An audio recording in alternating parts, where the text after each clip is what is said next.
Hello guys, advice ko lang, na-aksidente ako nung nakaraang araw. Masakit yung katawan ko, sobra. Tapos, yung paa ko, napilay, ito siya.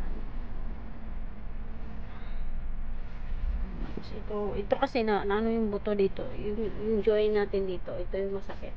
Tapos ito yung pinakamasakit sa lahat, yung bunog, yung labog, ayan.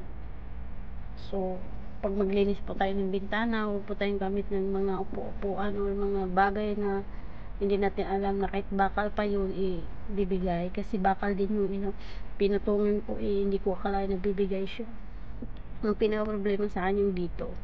Kasi ito yung nauntog siya, nakalimot ako ng saglit ito. Chinik siya ng doktor, dito sa may ano ko dito. Kasi nung pagkalaglag ko, pagkaumpog ko, may tumulo na dugo. Nung pag-check siya, may siya nandito lang siya, wala siya sa eardrum, nandito lang siya. Ganito kalaki yung parang dugo siya nilamok.